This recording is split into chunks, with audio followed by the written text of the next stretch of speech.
பட்டாம்பூச்சியும் தூக்கமும். இந்த கதையை எழுதினவங்க சிவசங்கரி. அதனால் ரொம்ப சுவாரஸ்யமாக இருக்கும். உங்களுடைய பழைய ஞாபகங்களை நினைவுபடுத்தக்கூடியதாகவும் இருக்கும். கண்டிப்பாக இந்த கதையை மிஸ் பண்ணாமல் கடைசி வரை கேளுங்க. இப்போ கதைக்குள்ளே போகலாம். இந்த கதையோட தொடக்கமாக ஒரு லாட்ஜ் இருக்குது. அந்த லாட்ஜில் ஒரு ரூம் இருக்குது. அந்த ரூமில் ஒருத்தர் இருக்காரு. அந்த ரூமில் உள்ள டியூப்லைட் பக்கத்தில் ஒரு பட்டாம்பூச்சி உட்கார்ந்துக்கிட்டு இருக்கு. அந்த பட்டாம்பூச்சியை கவனிக்கிறாரு. அந்த பட்டாம்பூச்சி அவ்வளோ ஒன்றும் அழகாக இல்லை. சாதாரண ஒரு பழுப்பு நிறத்தில் தான் இருக்குது. அதுவும் அந்த ரெக்கை ஓரத்துலலாம் கரை கட்டின மாதிரி இருக்குது. அந்த ரெக்கைகளின் நடுவில் பொட்டு பொட்டாக கருப்பு வண்ணம் இருக்குது.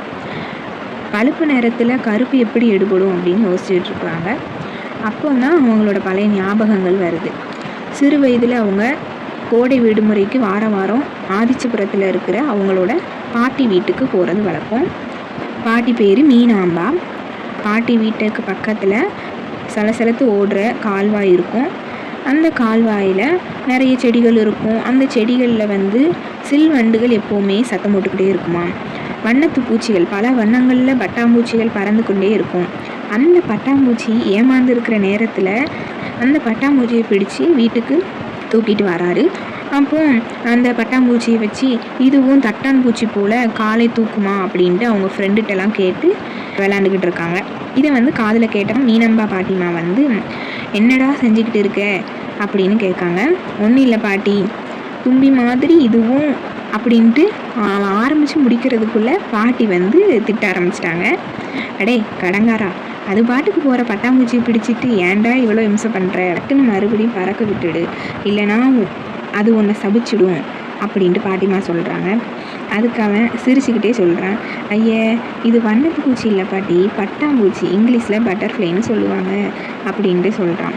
அவன் சொல்லி முடிக்கிறதுக்குள்ளே மறுபடியும் குறுக்கிட்டு அவனை திட்டுறாங்க.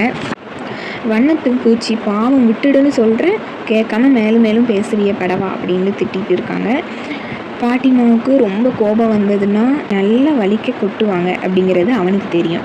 அதனால் பட்டாம்பூச்சியை பறக்க விட்டுடுறான். அன்னைக்கு இரவு முற்றத்தில் வெள்ளையாய் நிலா வெளிச்சமில் கையில் வத்த குழம்பு சாதத்தை நல்லெண்ணெய் விட்டு பிணைஞ்சி மணக்க அவங்க பாட்டி கொண்டு வராங்க. நம்மளுக்கு எப்படி சிறு வயதில் பாட்டிமா ஊட்டி விட்டு நம்ம சாப்பிட்டுக்கிட்டே கதை கேட்போம் இல்லையா, அதை போல் பாட்டிமாவும் அவனுக்கு கதை சொல்ல ஆரம்பிக்காங்க. நீ சிறு வயசில் இருக்க சொல்ல, ஒரு நாள் நம்ம வீட்டில் குருவி கூடு கட்டி இருந்தது. குருவி கூட்ட கலைச்சா நம்ம குடும்பம் சிதறிடும், அது பாட்டுக்கு இருந்துட்டு போகட்டுமே அப்படின்னு உங்க அம்மாட்ட சொன்னேன்.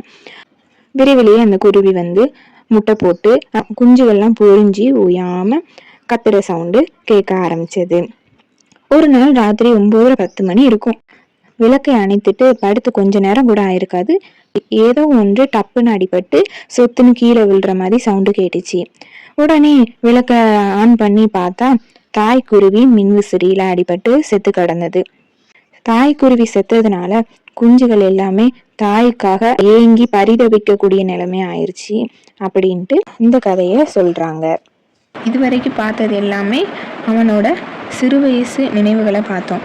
இப்போ முன்னாடி சொன்னதுலேருந்து தொடரலாம். அந்த டியூப் லைட்டில் சுற்றி அந்த பட்டாம்பூச்சி செவுத்துல ஓரமாக உட்கார்ந்துருக்கு.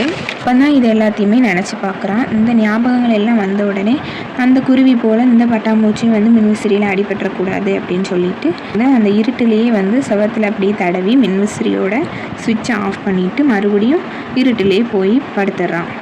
ஆனால் அவனால் தூங்கவே முடியல. காற்று இல்லாமல் ரொம்ப கசகசன்னு இருக்குது.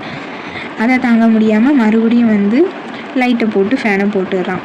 ஆனால் அந்த பட்டாம்பூச்சி என்ன செய்யுதுன்னா, லைட்டை ஆஃப் பண்ணிட்டேன்னா ஒரு இடத்துல போய் உட்காந்துக்கிடுது. லைட்டை போட்டால் மறுபடியும் வெளிச்சத்துக்கு பறக்க ஆரம்பிச்சிருது.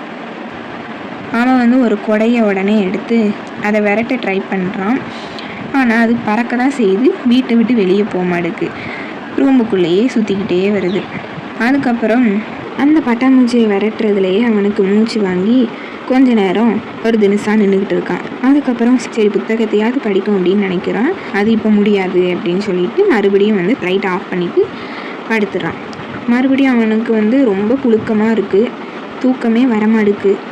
அதுக்கப்புறம் பட்டாம்பூச்சி மேலே அவனுக்கு கோபம் பட்டாம்பூச்சி எப்படியும் போகுது அப்படின்னு சொல்லிட்டு மறுபடியும் மின்விசிறியை சுவிட்சை ஆன் பண்ணிடுறான். மின்விசிறி போட்டாச்சு. மின்விசிறி போட்ட உடனே அவனுக்கு பட்டாம்பூச்சி மின்விசிறியில் அடிபட்டு கீழே விழுற மாதிரி சவுண்டு கேட்குற மாதிரி அவனுக்கு கற்பனையில் அந்த பட்டாம்பூச்சி வந்துக்கிட்டே இருக்குது கனவுலையும். உடனே சனியை அப்படின்னு நான் பட்டாம்பூச்சி திட்டிக்கிட்டே எந்திக்கான். நைட்டு முழுக்க இப்படி ஒழுங்காக தூங்காமல் காலையில் எந்திக்கான். கண்ணெல்லாம் அப்படியே லேசாக செவந்திருக்கு. முகத்தில் ஒரு சுறுசுறுப்பு இல்லை. 3வது ரூமில் பாஸ்கர் அப்படின்ட்டு ஒருத்தர் இருக்கார். அவர் இவன் மூஞ்சை பார்த்துட்டு, என்ன நைட் சூக்கு போயிட்டு வந்திருக்கியா அப்படிங்கிற மாதிரி கேட்காங்க. அவர் அப்படி கேட்ட உடனே இவனுக்கு கோபமாக வருது. உடனே விறுவிறுன்னு ரூமுக்கு ட்ரெஸ்லாம் சேஞ்ச் பண்ணிவிட்டு ஆஃபீஸ்க்கு போக ஆரம்பிக்கான். அப்போ போக சொல்ல அந்த பட்டாம்பூச்சி ஜன்னல் வெண்டிலேட்டர் மேலே உட்காந்துக்கிட்டு இருக்கு. அதை பார்த்துட்டு அப்படியே அவன் அலுவலகத்துக்கு போகிறான். மறுபடியும் மாலை நேரத்தில் அலுவலகம் முடிஞ்சு திரும்பி வாரான். அப்படி நம்ம அலுவலகத்துக்கு போயிட்டு திரும்பி வர்றதுக்குள்ளே அந்த பட்டாம்பூச்சி ஜன்னல் வழியாக பறந்து வெளியே போயிடும் அப்படின்னு சொல்லிட்டு ஜன்னலை திறந்து வச்சுட்டு போயிடுறான். வேலையெல்லாம் முடிச்சுட்டு மறுபடியும் லாட்ஜுக்கு கதவை திறக்கிறான். கதவை திறந்து உள்ளே போனால் மறுபடியும் அந்த பட்டாம்பூச்சி ஞாபகம் வந்துட்டு சட்டையை கூட கழட்டலை. அந்த பட்டாம்பூச்சி எங்கே இருக்குது அப்படின்ட்டு அவன் கண்கள் தேட ஆரம்பிச்சிட்டு அவனும் அந்த பட்டாம்பூச்சியை தேட ஆரம்பிக்கிறான். அது கண்ணுக்கு தென்படலை. உடனே ரொம்ப சந்தோஷத்தில் விசில் அடிச்சுட்டு மின் விசிறியை மறுபடியும் போட்டுட்டு ட்ரெஸ் சேஞ்ச் பண்ணிவிட்டு குளிச்சுட்டு மறுபடியும் கண்ணாடியில் பார்க்குறான். பிறகு அந்த கண்ணாடியில் பிரதிபலிக்க ஒரு பிம்பத்தை பார்க்க முடிந்தது. அது என்னதுன்னா வேறு ஒன்றும் இல்லை, அந்த பட்டாம்பூச்சி தான். அந்த பழுப்பு நிற பட்டாம்பூச்சி இங்கே தான் இருந்திருக்கு. அன்றைய இரவும் முந்தின இரவு போல் தூங்க முடியுமா முடியாதோ அப்படிங்கிற ஒரு பதட்டத்திலேயே இருக்கிறான். கையில் இருந்த சீப்பை ரொம்ப கோபத்தோடு அந்த பட்டாம்பூச்சி மேலே தூக்கி வீசுகிறான்.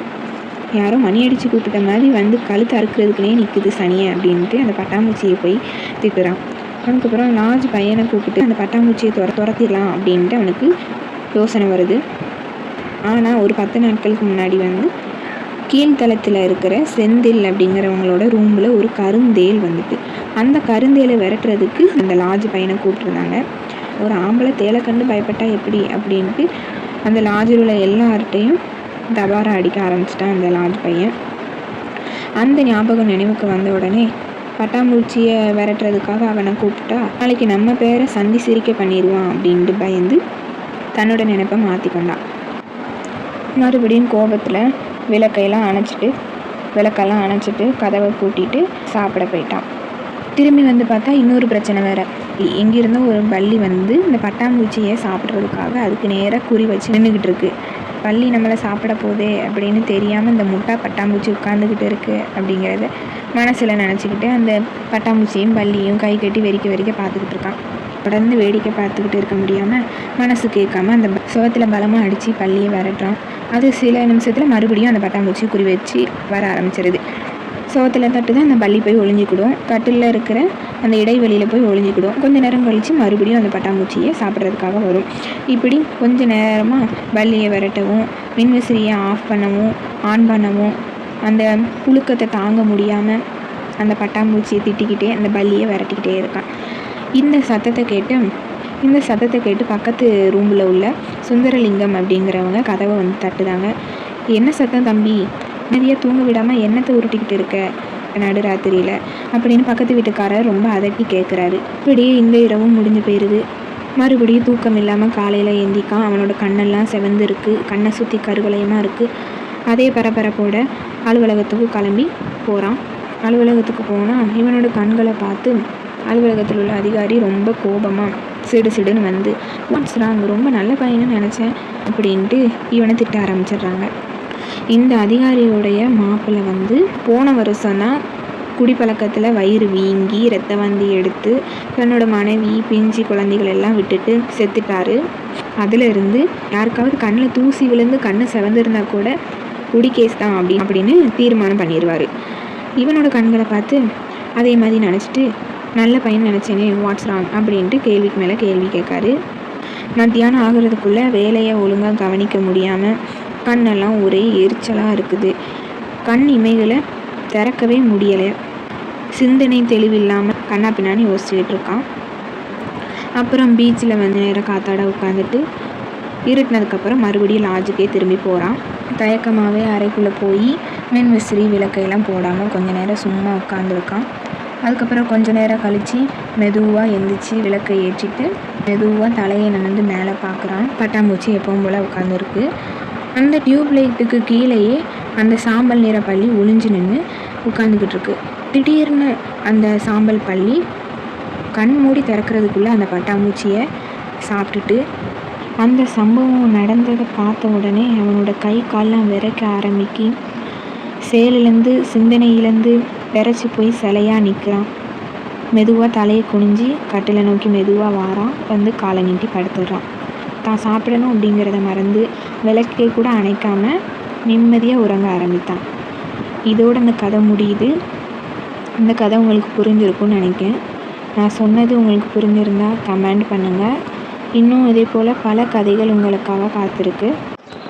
தொடர்ந்து இது போன்ற சுவாரஸ்யமான கதைகளை கேட்பதற்காக ஃபைசி பாக்ஸ் யூடியூப் சேனலை சப்ஸ்கிரைப் செய்து கொள்ளுங்கள்.